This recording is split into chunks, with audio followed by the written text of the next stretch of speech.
the Hall of Fame, right? The Faith Hall of Fame. But before they got there, don't count me out. God bless you. Thank you so much for joining me.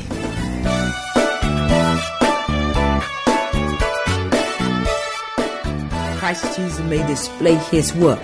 Immense patience as an example to those who would believe in him and receive eternal life. In other words, Paul is saying, if Jesus could forgive a sinner like me, if he could forgive me of my sins, surely he can forgive you. Somebody need to testify. So the fourth principle, and we're getting ready to wind up here, but the fourth principle is for those who put their trust in Christ later in life, there is bound to be reasons you feel unqualified for the service. But the gospel is so powerful that our transformation becomes a profound testimony to God's goodness and grace. Embrace God's grace and keep it what? Moving. Embrace God's grace, my Lord, and keep it moving. Don't change the narrative. Don't take the chapters out. It happened. You did it. Embrace the grace of God. And what? Keep it moving. And winding it up, we're talking about don't count me out. Oh, my Lord Jesus. And we're talking about, we're going into Peter's denial of Christ. Thank you so much for joining me in this series. My Lord, we've talked about David, and we've talked about Prophet Elijah, and we've talked about Paul, and we talked about John Mark. Oh Lord, you got to go back and listen to the rest of the series. But we're closing up with Peter's denial of Christ. Peter was known to be what? Loud and impetuous. Peter was the biggest personality in any room. Yes, he was. He joined James and John as one of Jesus' closest friends and confidants. In fact, he was the only disciple willing to try walking on the water. You're going to find that in Matthew 14:28-29. And he was the first to call Jesus the Christ and the Son of God. That was in Matthew 16:16. When Jesus predicts that Peter would deny him, Peter proudly rebuked Jesus. Then you'll find that in Matthew 26:34-35. In other words, have you ever said, I would never do that? Oh my God. Have you ever said, I don't care if anybody else leave, I'm going to be standing right here at the front door. My God, my God. Have you ever said, how you think I'm backsliding on the Lord? You better go find somebody else. I will never backslide. My God, my God. Oh, my Lord, and found yourself. And I heard somebody, you were thumping on your Bible. I'm going to preach this gospel until Jesus comes, and you stopped when COVID came. Somebody say, ouch, amen. Somebody say, ouch, amen again. But that very night, after Jesus is arrested, someone confronts Peter in the courtyard of the Sanhedrin and accuses him of being a follower of Christ. And just as Jesus predicted, Peter denied him 3 times. When he realizes he was done, he breaks down and weeps bitterly. You're going to find that in Mark 14:66-72. We all have sinned and fallen short of the glory of God. Sometimes we overestimate our strength. Sometimes we overestimate our faith. Sometimes we say, I'm going to preach it till Jesus comes, and COVID came, and that was it. But God is saying, shake yourself. Shake yourself. Because he's ready to redeem. He's ready to restore. He's ready to put you back in position. Somebody say, God is good all the time. No, just as Jesus saw Peter's tears, he also sees your tears. Oh my God. Somebody need to forgive yourself. Somebody need to say, I'm sorry. I spoke out of turn. I thought I was stronger than I was. I thought I knew more than I did.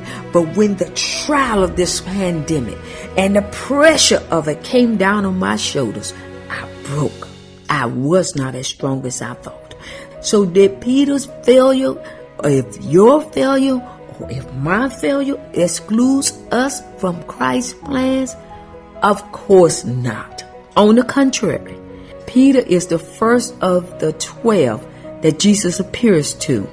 Luke 24:34, 1 Corinthians 15:5. He restores Peter in a touching moment on the Sea of Galilee. John 21:15-17. And Peter goes on to become the leader of the disciples, preaching the first message, after which more than 3,000 people got saved. You're going to find that in Acts 2nd chapter, verses 14-36.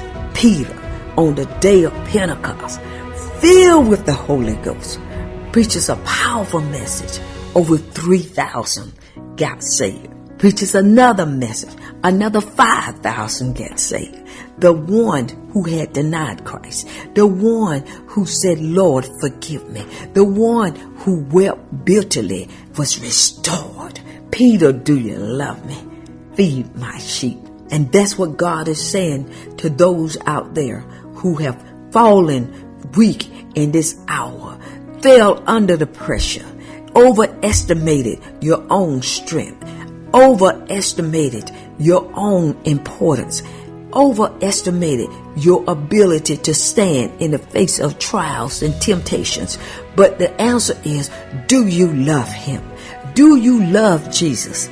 Ah, my God, are you godly sorry? And you know you are. And you know you love the Lord. Know that as he restored Peter, he's stretching out his arms to you today. He wants to restore you and say, feed my sheep. My God, my God. So the principle 5, and this is the final one. Failure does not disqualify you. I want you to write it down. Failure does not disqualify you. Even if you've been following Jesus for some time. There are some people that have followed Jesus for 10, 20, 30, 40, 50 years. But this dispensation brought more pressure and hurt and pain and death and destruction. And you find yourself knocked to your knees. But guess what? It does not mean that you're disqualified. Our stories are still being written. My God, my God. If you're still breathing, God will restore you. God will stir you up again. God will make you whole again. Turn the page. Oh, somebody just need to turn the page and silence the voices of failure. Silence those things in your life that make you want to give up. Silence those people who want to keep reminding you that you fell short of the glory of God.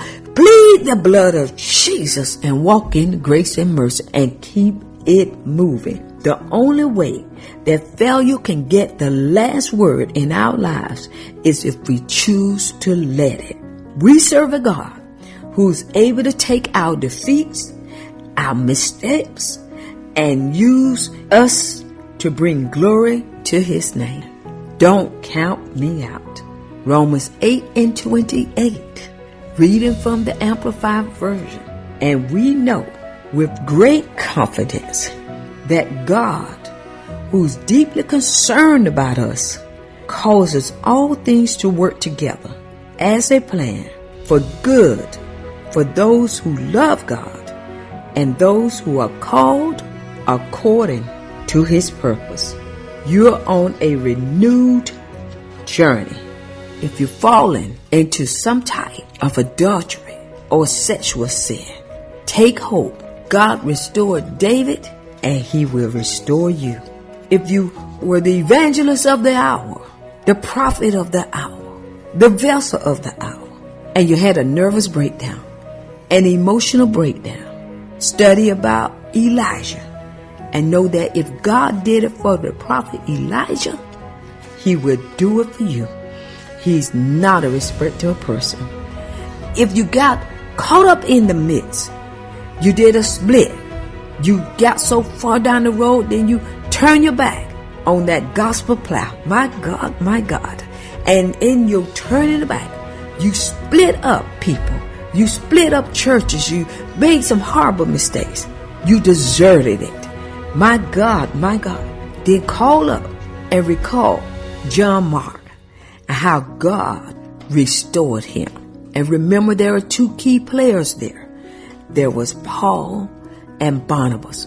Barnabas is the son known as the son of reconciliation. Barnabas was an encourager. Even if you made some horrible mistakes in your walk with God, God will send you to an encourager who will nurture you and build you back up, my God, and allow the Holy Spirit to do a mighty, mighty work on the inside of your life. And Paul was angry. He did not appreciate it, but God knows how to deal with his servants. And God dealt with Paul, and Paul received John Mark back. Yes, after some years of maturity. So if you've done something like that, look up John Mark. Oh my God, my God, my God. And we want to know that if Peter denied Christ, he denied Christ. He said, I don't want nothing else to do with the gospel. Let me be accursed, if I know Christ. But Jesus restored him and used him mightily on the day of Pentecost, which was less than 6 months after he flat out denied Christ. I want you to know, regardless of where you are, don't allow anybody to count you out. Put your hands over your heart. Decree over yourself, my God, don't count me out. God is still working on me. Put your hands together. You have liberty and peace. God bless you.